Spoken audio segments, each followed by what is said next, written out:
Os espíritos dizem o seguinte: o progresso é função da comunicação.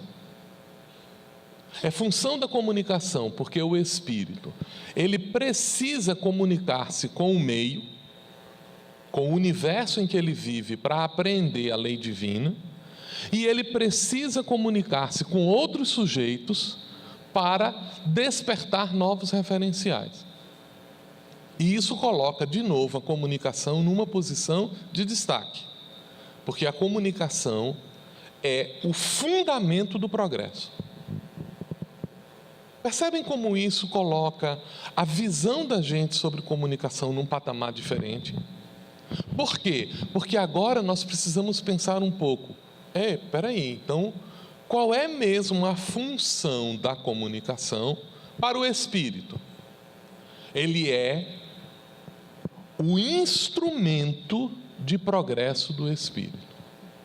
Quanto melhor o mecanismo de comunicação, mais eficiente é a mudança na forma do espírito pensar, na forma do espírito sentir e na forma do espírito agir. Então o processo ele começa dando recados, e o plano divino ele faz isso como? Ele oferece ao espírito em processo de progresso 3 grandes atos de comunicação. Ato 1, a experiência. O universo dá ao sujeito experiências. Ele expõe o sujeito a experiências.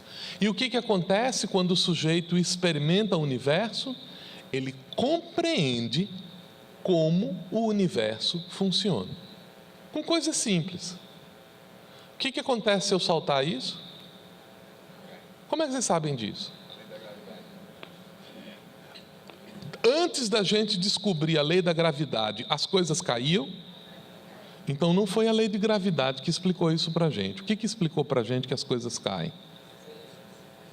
Desde que o mundo é mundo, a gente sabe que coisas soltas caem. Que é isso? Experiência. A experiência é o primeiro ato de comunicação. Porque na experiência, o sujeito reconhece como os fenômenos da vida acontecem. E para o espírito, ela responde igualmente como a primeira oportunidade de progresso, a experiência. A segunda oportunidade, ou o segundo ato de comunicação, diz respeito à compreensão da lei, que rege a experiência. O indivíduo experimenta que as coisas caem. Aí ele se pergunta, por que elas caem? E quando ele pergunta por quê, ele quer entender de que modo o universo funciona do jeito que ele funciona, para 2 motivos: para entender o universo e para interferir nele. Então, compreendendo a lei, ele começa a ter a possibilidade de interferir no universo. E aí o que acontece nessa oportunidade de interferência? Ele desenvolve explanações. Explanações são explicações que usam a experiência para construir um modelo de raciocínio. É importante isso. Explanações são modelos de explicação que usam a experiência para extrair dela elementos teóricos que explicam o fenômeno que a gente tem. E é o que o raciocínio faz. Então, primeiro a gente dizia que as coisas caíam porque era da natureza delas caírem. Depois a gente entendeu que não era da natureza delas, mas que era, na verdade, um padrão existente dentro do universo. e nós começamos a explicar que todos os elementos são feitos de massa e que a massa atrai a massa, diretamente proporcional ao produto de suas massas e inversamente proporcional ao quadrado de suas distâncias. E começamos a explicar, e graças a essa explicação, botamos o pé na Lua e botamos um robô em Marte. Depois a gente entendeu que nem é isso, a gente entendeu que é mais do que isso, de que o universo tem um tecido que se deforma com a presença da massa e cria, na deformação do espaço-tempo, uma interferência das coisas. O que a gente está fazendo com isso? Estamos pegando a experiência e elaborando explicações. Então, se a primeira atitude comunicativa da providência divina para impulsionar o progresso do espírito é a experiência, a segunda atitude é a razão. A razão é um instrumento que o indivíduo usa para, em compreendendo o universo em que ele vive, ajustar-se a esse universo. E qual é a terceira? Eu progrido pela experiência, eu progrido pelo raciocínio. Agora deixa eu perguntar uma coisa para vocês. É possível que nas minhas experiências eu compreenda errado a mensagem? Não é? É possível que construindo um raciocínio, construa um raciocínio errado de explicação das coisas? E qual é a consequência disso? Ora, se eu acho que não tem problema nenhum eu pular de um prédio de 25 andares, o que é que acontece? Eu vou encontrar a irmã morte mais rápido do que eu deveria. Mas como a morte não é o fim, eu aí vou sofrer um conjunto de consequências no mundo espiritual. Aquilo é marcado em mim como uma forma de aprendizado. Daí, numa próxima oportunidade, eu volto, e sem que eu saiba exatamente porquê, tem uma luzinha vermelha que acende na minha cabeça, dizendo assim: atenção. Se eu raciocínio de maneira diferente e acho que dá para montar um circuito elétrico de uma determinada maneira, estabeleço um curto. Quando eu ligo o circuito, o que é que acontece? Ele queima. E às vezes com consequências importantes. As consequências do meu erro se transformam em outra oportunidade de aprendizado, que é a oportunidade do sofrimento. O sofrimento, isto é, quando o ato de comunicação, ele sai de mim, no sentido de que, no ato de comunicação, mais importante do que emitir a mensagem é recebê-la, não é? A recepção da mensagem é algo que depende de mim. Às vezes você fala uma coisa e eu escuto outra. Às vezes você apresenta uma imagem e eu vejo outra coisa. Às vezes a vida me dá uma experiência e eu compreendo outra coisa. Então, o importante no ato comunicativo é a recepção da mensagem, não a emissão dela. O ato comunicativo, ele só se completa na recepção, não na emissão. Mas a vida, o universo, ele não erra dando a mensagem. O universo manda uma mensagem correta de todos os tempos, porque essa é a natureza da perfeição divina. A divindade, ela manda sempre a mensagem correta. Quem é que ouve errado? Sou eu que estou escutando errado a mensagem. Então quem é que tem que se ajustar com isso? Sou eu. Mas às vezes eu não consigo fazer esse processo de ajuste pelos mecanismos voluntários, isto é, eu não consigo fazer isso com a experiência, eu não consigo fazer isso com a razão. Aparece o papel do sofrimento. O sofrimento é o ato comunicativo da vida para corrigir o desentendimento do sujeito a respeito das coisas. E ele permite que a gente compreenda com a experiência, novamente, ou com o raciocínio.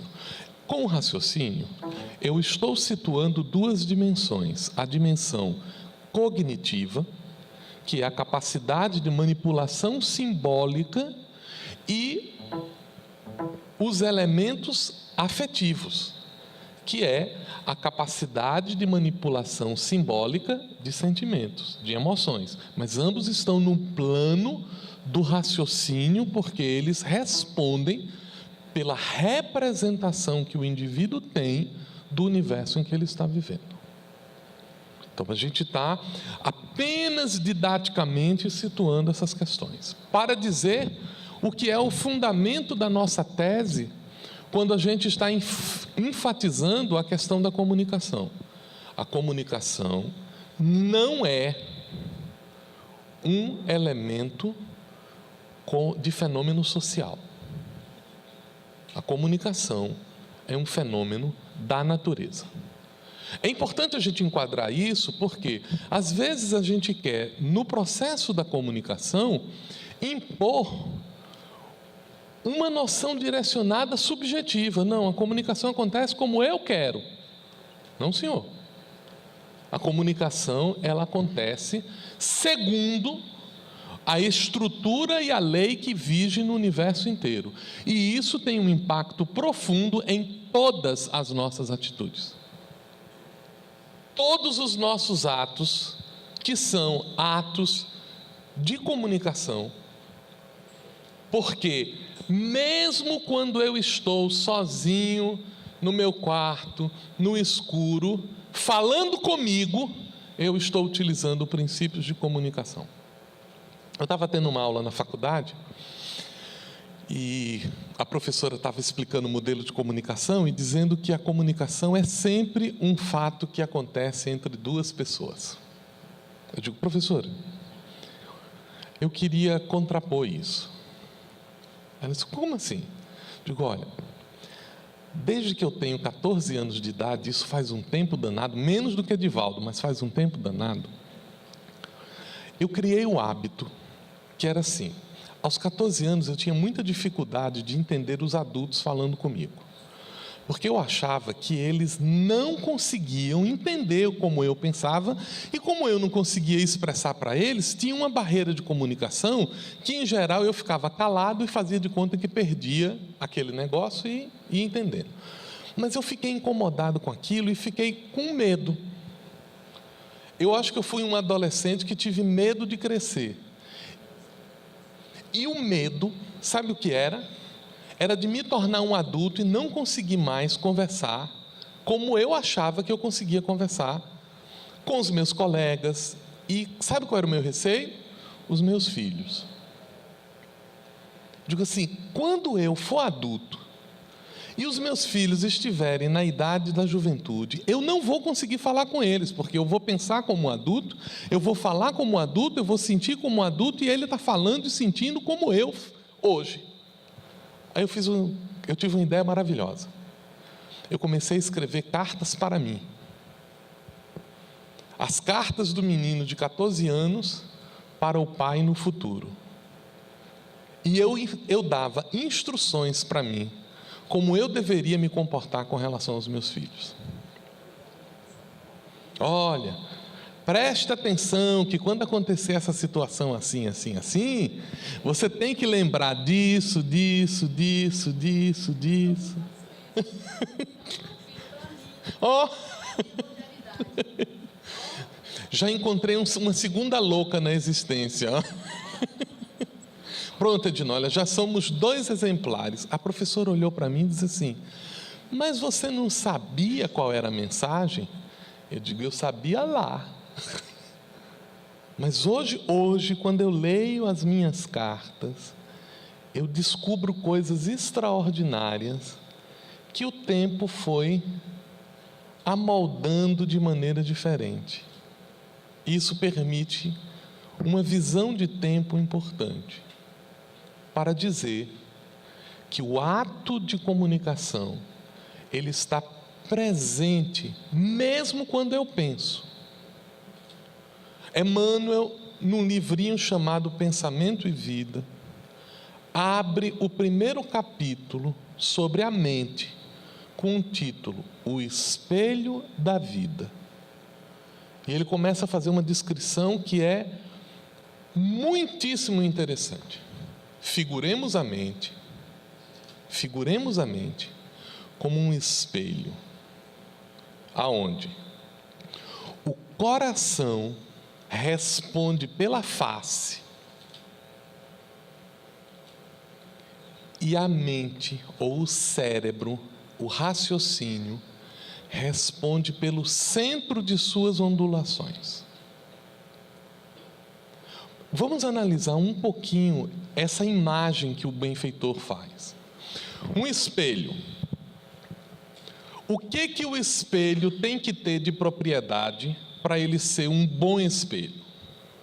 Ele tem que ter uma face limpa, porque se o espelho não tiver uma face translúcida, ele não pega a luz adequada e não faz a reflexão. A primeira condição é isso. Segundo, atrás dele, onde tem aquela zona que espelha, que reflete a luz, ela também precisa estar em boas condições e precisa ter um formato adequado para não distorcer a imagem. Então o benfeitor diz assim: a mente é o espelho da vida. Aonde? O coração, isso quer dizer, toda a nossa dimensão emocional de percepção e decodificação é a face. Tem que estar polida. Olha a responsabilidade nossa em relação a esse processo. E a mente, o raciocínio, responde pelo centro das suas ondulações. É da lei divina que cada um emane o que compreendeu. Estamos, de novo, diante de um fenômeno de comunicação. A gente costuma, na casa espírita, estudar de maneira muito interessante o fenômeno mediúnico. E uma das grandes descobertas que nós conseguimos ao estudar o fenômeno mediúnico foi entender o papel do médium no processo. Um dos fundamentos que normalmente se diz da doutrina espírita é a comunicabilidade dos espíritos, não é? E que normalmente a gente associa a comunicabilidade dos espíritos apenas ao fato mediúnico, o que não é verdade. Porque o processo da comunicabilidade que nós aplicamos à mediunidade é o mesmo que rege os fenômenos da vida. O mesmo. Como é que se dá o fenômeno mediúnico? Um espírito quer dar uma comunicação, ele aproxima-se do médium, daí ele pega na mão do médium e escreve? Não. Se ele quer mexer uma cadeira, ele pega o fluido do médium, torna as mãos dele sólidas, pega a cadeira e mexe a cadeira? Não. Como é que ele agiu? Ele, primeiro, conecta-se com o médium, mesmo no caso dos fenômenos de efeito físico, usa os recursos que o médium tem para a atuação no mundo material, e durante o processo da comunicação, o mérito do médium é o quanto ele consegue trazer essa mensagem o mais clara possível, ou seja, é ele se apagar para que a mensagem possa aparecer. Não é esse o fundamento? O bom médium é aquele que consegue transmitir não o seu pensamento, mas o pensamento que ele recebe do Espírito, não é? Quem é o homem de bem? Diz Allan Kardec em O Evangelho segundo o Espiritismo: é aquele que cumpre integralmente a lei de justiça, amor e caridade. Agora, de quem é a mensagem de justiça, amor e caridade? É minha? Não. A lei de justiça, amor e caridade é uma lei de Deus que rege o universo. Então, o homem de bem, traduzindo, ele é o médium de Deus. O homem de bem é aquele que consegue traduzir integralmente a mensagem do universo. Ele se apaga no sentido de que ele se coloca à disposição da lei da vida para refleti-la, para capturá-la adequadamente e para apresentá-la de maneira adequada. Vejam que isso coloca a necessidade de nós pensarmos o fenômeno da comunicação de uma maneira diferente. Isso exige que a gente reveja o modo como nós estamos lidando com a questão da comunicação. Tudo bem? Podemos ir para o próximo slide. Você me ajuda, meu querido? Alguém pede, passa o outro slide, por favor. Muito obrigado. De uma maneira geral, nós nos acostumamos a falar do processo da comunicação considerando exclusivamente a sua função midiática, isto é, a comunicação como o uso de meios para compartilhamento de mensagens. E é dessa maneira que a atividade da comunicação dentro da casa espírita parece ser uma atividade de produzir jornal, fazer fotografia, fazer filmagem, colocar o website no ar. É sempre uma atividade de caráter instrumental. É como se a gente estivesse lidando com a questão da comunicação dentro de uma dimensão diminuta, que é uma dimensão apenas dos seus recursos mediáticos. A gente está tentando levar uma mensagem, um conteúdo, e a gente tem a preocupação de dar a ela uma forma, uma estética, alguma coisa que está estabelecido com isso. Isso tem um efeito muito curioso, que é, em geral, as pessoas que atuam na área de comunicação, elas não se sentem fazendo um trabalho, abre aspas, nobre, fecha aspas. Porque elas estão, em geral, utilizando atividades instrumentais. É como se a gente estivesse pegando habilidades do mundo. Então, o camarada sabe filmar. Aí ele filma uma festa de aniversário e ele filma uma palestra espírita. Tem alguma diferença?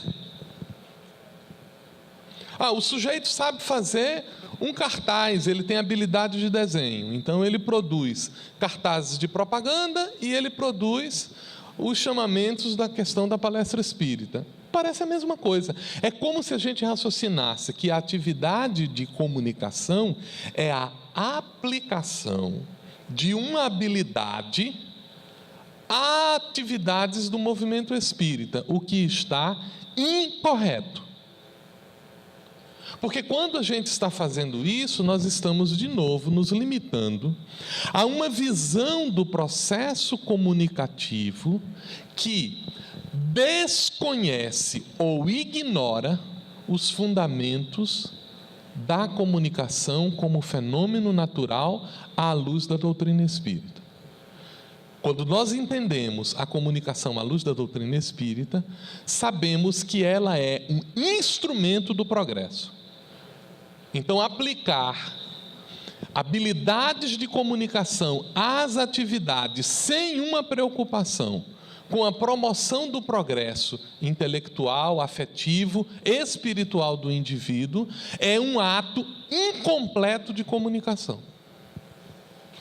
Então, isso altera algumas atitudes. Por isso, nós estamos refletindo sobre a necessidade de, durante a atividade de comunicação, nós considerarmos 3 funções.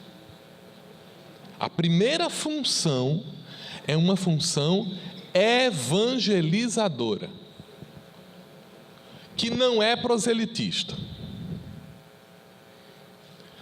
Estamos acostumados a ver a boa nova, a mensagem do Evangelho, como se ela fosse a mensagem escrita. É como se a gente dissesse, não, o Evangelho é o texto, o Evangelho é o conteúdo, o Evangelho é aquela mensagem que está chegando para mim, não é? Qual é a finalidade do Espírito na sua existência?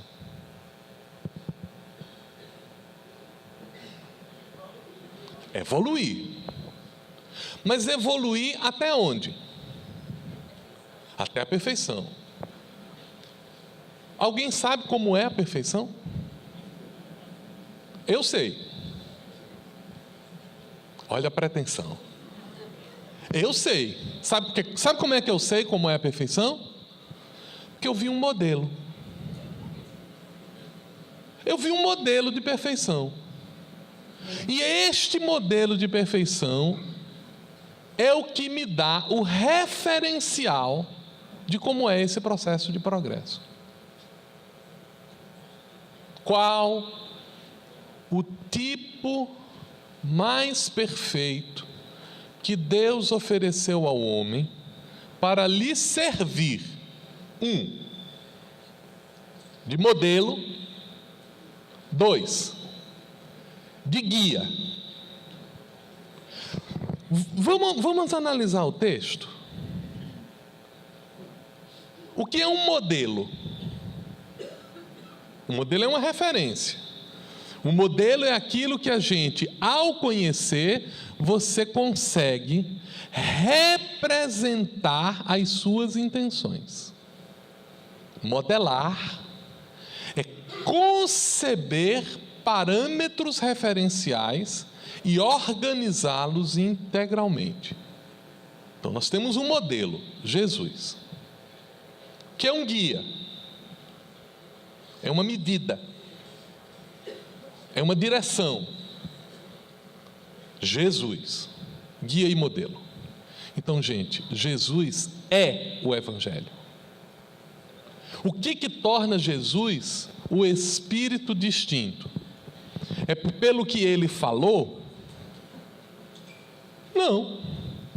A mensagem do Cristo, ela foi propalada ao longo da história da humanidade de múltiplas e de diferentes formas. Olha Paulo escrevendo aos Hebreus, na altitude de um doutor da lei.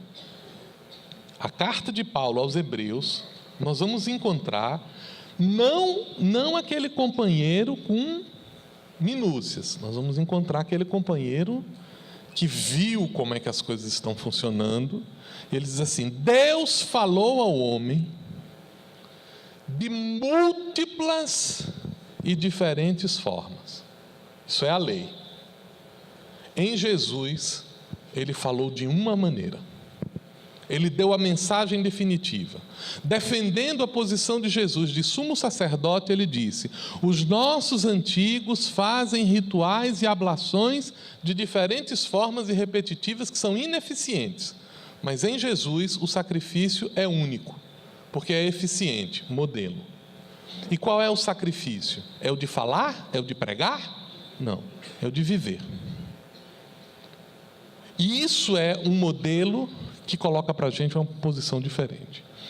A função evangelizadora é a função de oferecer ao outro este conteúdo. Nenhuma atividade na casa espírita de comunicação que abra mão desta função está realizando a efetividade do ato comunicativo. Ah, mas eu estou indo lá só fazer uma filmagem. Ah, é? É. E qual é a sua preocupação de, durante a filmagem, introduzir esses conteúdos evangelizadores? Porque se você não tiver, o ato comunicativo está incompleto. A função integradora. Esta é uma função comunicativa de pegar uma mensagem e difundi-la, entre outras coisas. Temos reclamado bastante que as ações da Casa Espírita são desestruturadas, são desorganizadas, elas não estão trabalhando em conjunto. Por quê? Porque nós não estamos exercendo essa função integradora. Nós não estamos planejando para agir de maneira integrada, nós não estamos comunicando as ações integradas, nós não estamos unindo esse processo naquilo que nós discutimos como um modelo de rede, um modelo de atuação colaborativa que tem fundamentos. O modelo de rede é um modelo que exige estudo e reflexão. Lázaro Barabasi, que é um teórico de fundamentação das chamadas ciências de rede, caracteriza que o comportamento de uma rede exige preocupações específicas com seus nós, com as suas arestas, com a segmentação e interligação que ela tem. Então, é uma nova maneira de se pensar e de se relacionar com ela. E, por fim, a própria função midiática, que é a função que pretende dar ao processo evangelizador e integrador uma forma, uma utilidade e uma fundamentação consoante os chamados princípios vitruvianos da arquitetura. Marco Vitrúvio Polo, arquiteto romano do século I, de onde surgiu a famosa figura de Leonardo da Vinci, o homem vitruviano, dizia que toda construção para o espírito humano precisa ter essas três características. Ela precisa ter fundamento, utilitas, ela precisa ter utilidade, utilitas, e ela precisa ter beleza, venustas. Essas três características, curiosamente, nós vamos encontrar na arquitetura conceitual, quando Humberto de Campos, como irmão X, traz para a gente os critérios de Sócrates. Quando vão interrogar a ele alguma coisa, ele diz assim: alto lá, só um pouquinho. O que você vai me dizer já passou pelos 3 filtros? Que filtros? Primeiro, o que você vai me dizer é verdade, firmitas. Tem fundamento o que você vai me dizer? Segundo,